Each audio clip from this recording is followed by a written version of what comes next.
Hey guys, Harv here, and welcome back to Space Tourism. This is the first episode of our second series, and straight away you might think, this looks a bit familiar. I thought we were going to be doing something new, Harvey. Well, of course, as this is the first episode, that was a really big lorry, as this is the first episode, we are going to be doing something new, but first we've got to prepare for it. We've got to be very logical, and we've got to find our prominent members of the KSP community and gather them all together. Because, yes, we are starting a new base on Vall. Yeah, Vall. It's the next moon out in the Joule solar system, or Joule planetary system. And that will be our venue for the next dozen episodes or so. So, here's Jebediah Kerman. He gets up onto his buggy and he starts driving off. And of course, this is the second series of Space Tourism. Just driving over a docking port there, maybe a little bit foreboding of what's about to come in this episode, but yes, the second series, the first episode of the second series of Space Tourism. So we will be starting a new base. And if we just quickly get back up into our tracking station and check that Bill and Bob are indeed in orbit around Laythe, then we will be able to get all three, or all four, because Matt Kerman's flying the SSTO, all four prominent members of the KSP community together in order to christen, in order to start off this new base on Vall. Now, there are a few reasons why I've chosen Vall. Main one being that it's the next one out, I suppose. We've conquered Laythe, now it's time to conquer Vall. It's the next one that cleared the next step. Also because it's quite interesting, there's a lot of ice, a lot of mountains, some interesting Easter eggs, which hopefully we'll be able to find. And also because it's frankly quite suitable for a base. I mean, the gravity is just high enough. Pol or Bop wouldn't really work because of how low their gravity is, and Tylo is just a devil to land on. So I don't think we'd really be able to do anything particularly interesting on there with that super high gravity. So, Jebediah Kerman in his buggy has come all the way, driven all the way over here. He now jumps from one to the other, which is the standard procedure to get onto an SSTO, and he proceeds to attempt the KSP assault course. Eventually clambering over the bits of mechanics and the different intakes and the jet engines and the nacelles. It's quite a difficult challenge, only capable of those who are the best pilots. In fact, Jebediah Kerman has had no training whatsoever, which may explain some of his behaviour in the past. So, he walks over to the SSTO, gets on top, and just knocks on the command module. Oi! You're in my command pod!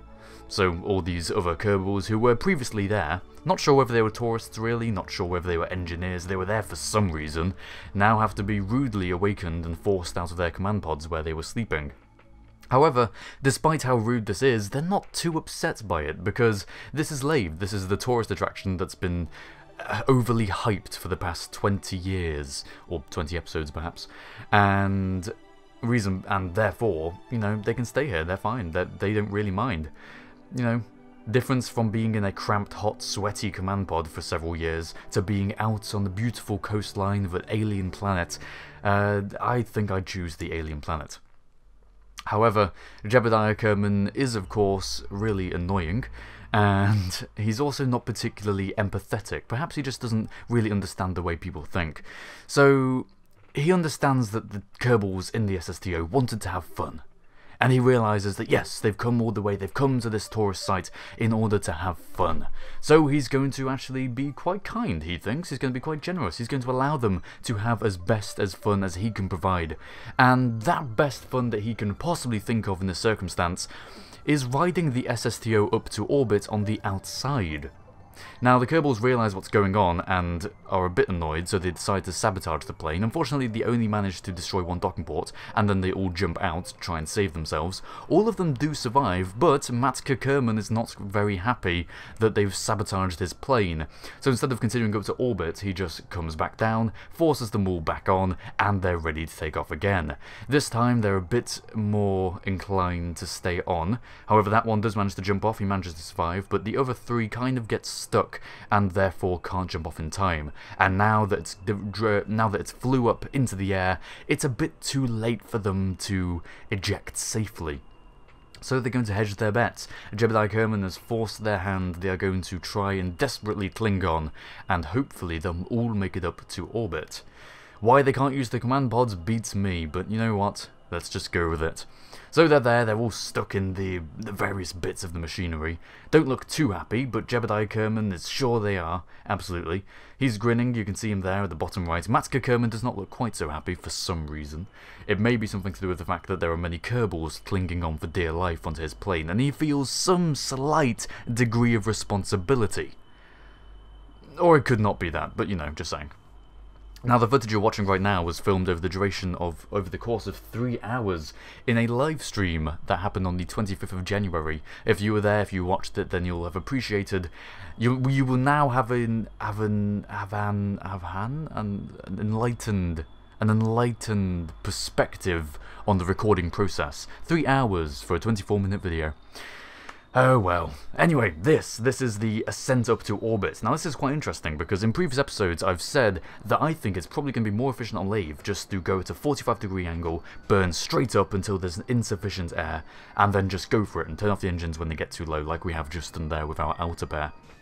And I think that'll be more efficient, or I thought that would be more efficient. So that's what we tried just now, turning off all the engines now. Unfortunately, one Kerbal does not quite have the grip required to maintain high altitude with rocket engines, so he gets a bit fed up, he gets a bit tired, the oxygen deprivation, maybe the acceleration, all sending blood to his head, and he decides that this isn't quite for him. So there he goes. Goodbye, whoever you were. Meanwhile, the other two remain in the nice little cramped command pod docking port little area. And they actually managed to make it up all the way to orbit. Or do they? Yes, because although I have said, or I have theorized, that it may actually be more efficient just to go straight up and jump out the atmosphere. Sorry, that's my chair creaking. It's quite a creaky chair. Although I have theorised that it may be in fact more efficient for them just to jump out of the atmosphere in this circumstance, and now that we're high enough we can tilt down and try and get more lateral velocity, it doesn't actually seem to be the case. Which is quite surprising, and in fact we end up running out of fuel before we can make orbit, which is extremely surprising. Because I swear that I've done a burn that was less efficient than this and still managed to make orbit. There is one theoretical possibility, there is one hypothesis I have, and I am now convinced this is the case. Jebediah Kerman forced those Kerbals to get up and to stand on top of the command pod, and because they weren't on or in the command pods, the game rendered out their mass. It calculated their mass, because in a command pod there's no difference between an empty and a full command pod weight, it's just a command pod. And yet now we're also carrying Kerbals. We have a heavier ship. So actually we were carrying more mass than the SSTO can really afford, and therefore we don't have enough fuel to make orbit. That's my theory. I think that might work. You might be saying at this point, but hang on, Kerbals don't weigh a lot, surely, they're just little blue or green things.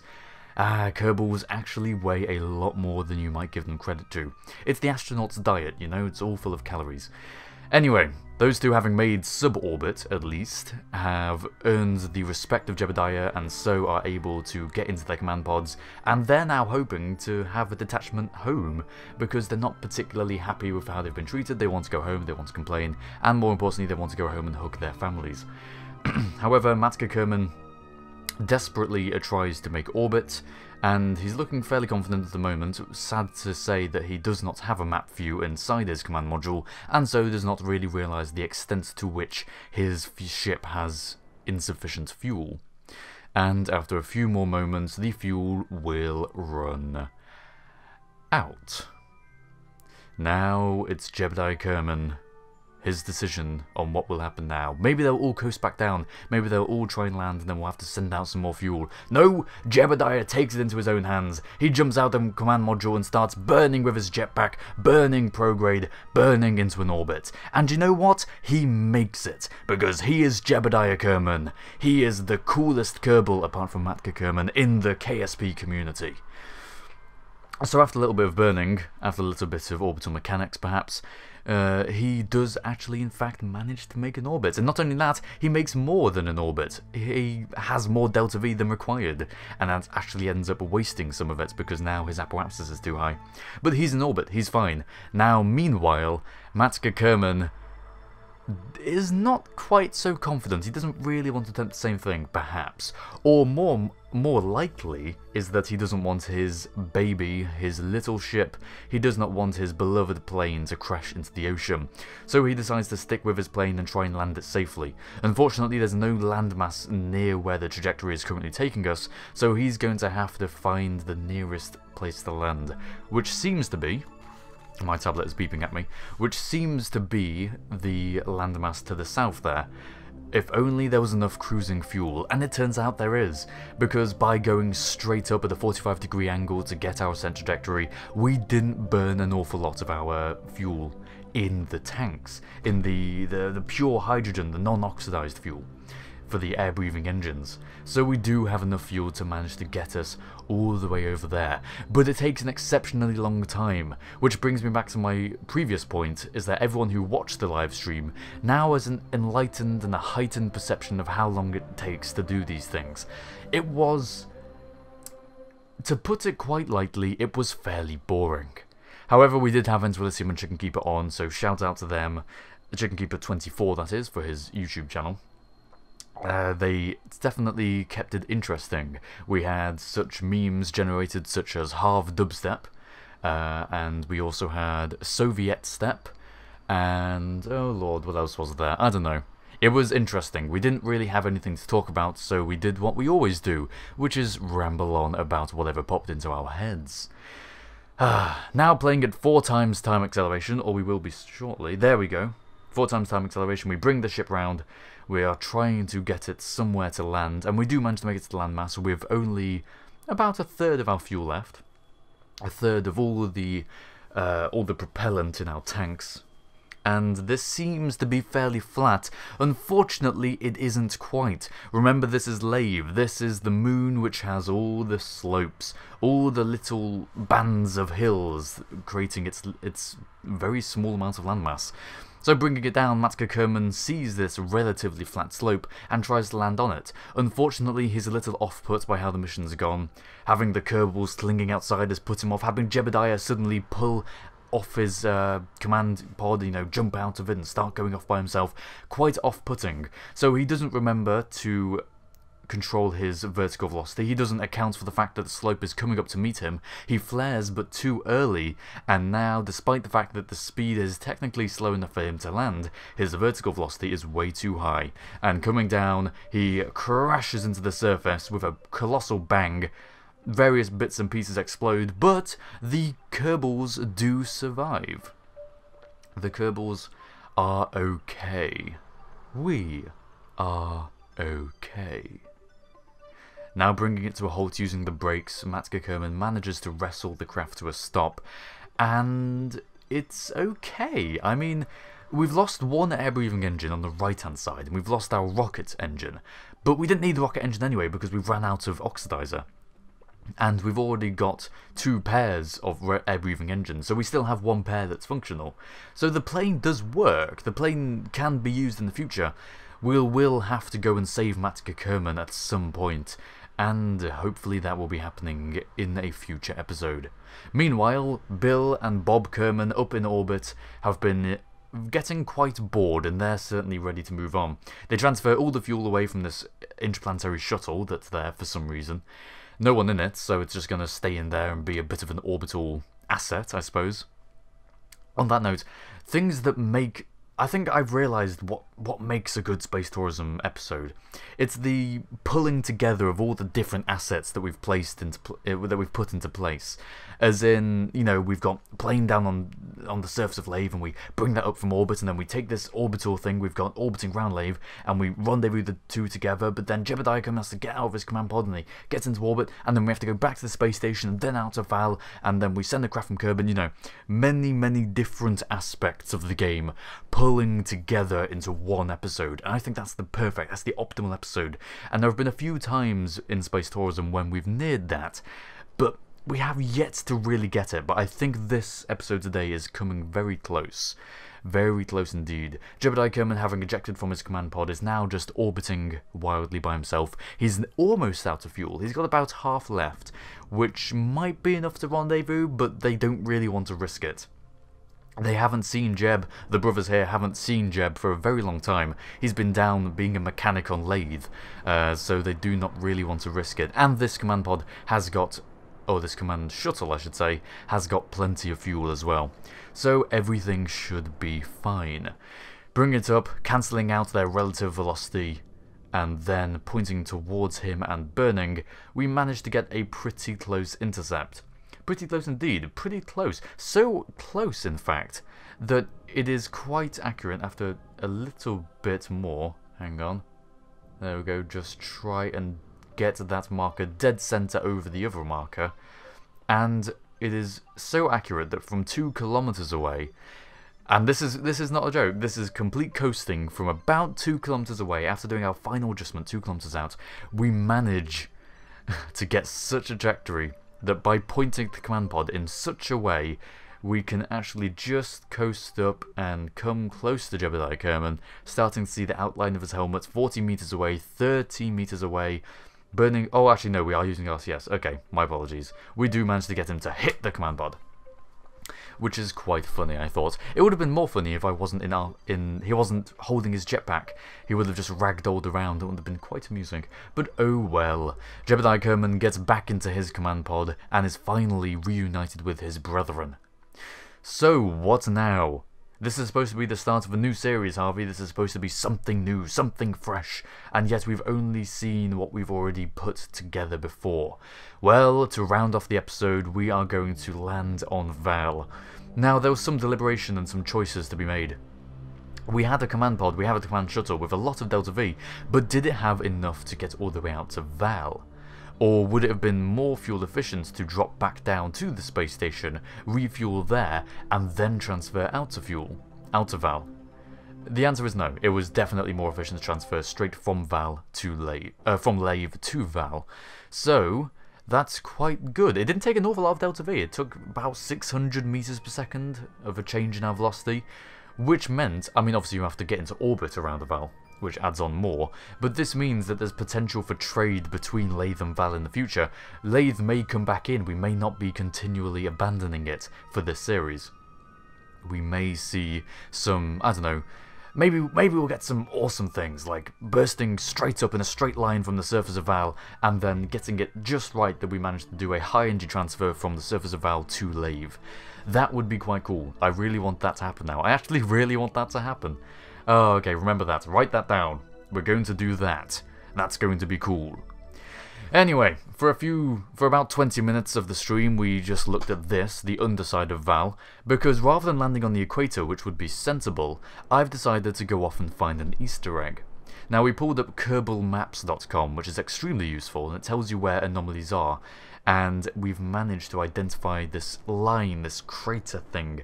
Right next to it is this distinctive small crater, and we're going to try landing there because I think that's where it is. The Easter egg, the one Easter egg to rule them all, one of my favourite Easter eggs in the game, so it will be quite nice to build a base around it.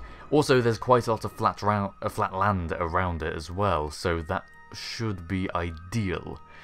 Coming down, and Jebediah Kerman has, perhaps unwisely, been put in control of the craft. His brothers perhaps have forgotten exactly what his piloting technique is, and they've just said, you know what, we like Jeb, we're going to put him in control. However, Jeb is a daredevil, and as such he takes it quite fast, and he doesn't really slow down until the last minute. And if his winning streak had continued from when he managed to jump out of his command pod and reach orbit, then he would have just narrowly scraped the ground. As it is, the vertical speed is dropping rather quickly. Landing legs have been deployed, but it does not matter because as they come down and we swap back to normal time speed, we just about hit the ground. Ooh, obliterated in an instant. Well, thanks for watching Space Tourism, and I'll see you all next time. No, okay, quick save and quick load. Yes, we try it again, and this time the controls have been overridden by Bill. Not to say that he's not a daredevil. Bill, in terms of scaredness, cowardice, I'd say that Jebediah is obviously the least, and then it's Bill, and then it's Bob. Bob always seems to be scared no matter what. Bill is the scientifically minded one, I think. He's the one who likes to enjoy the sights, And he's prepared to, you know, try and be a bit of a daredevil, just a little moderate, modest daredevil, in order to try and get the sights that he wants to see. Jebediah Kerman's just insane, as it is. As you do, he just will kill himself if it means having a bit of fun. He's like an adrenaline junkie, essentially. But anyway, Bill being in control means that we do manage to pilot the craft down on the second attempt. If we hadn't managed to do it with Bill, then it would have been up to Bob to pilot it, and that would not have gone well. So bringing it down 30 meters per second, we land very much near this Easter egg, and there is a lot of flat land here. This is almost ideal land for a base, and this Easter egg is very interesting. I'm going to call it... I don't know what it's called, so I'm going to call it Icehenge. Yeah, Icehenge. Very cool. It probably means something. We'll have to analyse that into the future. Perhaps that's why this base is here. I'm sure the tourists would love to see that. Icehenge. An unknown alien artifact, or is it a natural formation? Find out in a future episode of Space Tourism. There is one last thing we have to do. Of course, we can't just leave it there, although the stream did leave it there. So this is a little bit of extra footage for those of you who did watch the stream. We are going to get out, Jebediah coming first, of course, spinning around, doing his acrobatics, and now equipping his jetpack, we are going to land on the actual Easter egg. Just a bit of a close-up for the final photo shoot, you know how it is. But, going back to what I said at the start, 4 prominent members of the KSP community should be attending this event to unveil the new base. So, we need Matska Kerman. But that will be happening in the next episode. We will find him somehow, some way. He will come here. I'm not exactly sure how I'm going to do it. We may end up having to pull assets back from Kerbal, or build new assets even. Or there may be an easier way using only what we have with us in Joule. If you do think of a way, please do tell me in the comments of this video. I would definitely like to know. But that's it. This is now Bob, or maybe Bill, I'm not sure, one of them. And quite perfectly, there are actually 3 inner pedestals around these pyramids. And you see how the pyramids descend into a line. What are they pointing towards? There's something similar on Juna. There's a pyramid there which has a signal and it points up towards Ike, I believe. But this hasn't got a moon. There's no moon here. Oh, I've had an idea. I think I know what it might be. How many pyramids are there? There's 1, 2, 3, 4, 5? 5. How many moons of Joule are there? Or how many bodies could you see if you were standing directly here and looking up from the surface of Vall? Laythe, Bop, Pol, Tylo and Joule. 5. I wonder if you could get them directly overhead so that each pyramid is pointing up at them in order of size, with the biggest pyramid pointing up towards Joule. You probably can't, but something to think about. Thank you very much for watching this episode of Space Tourism. I hope you enjoyed it. If you liked the video, please do like the video. Thanks for watching, and I'll see you all next time.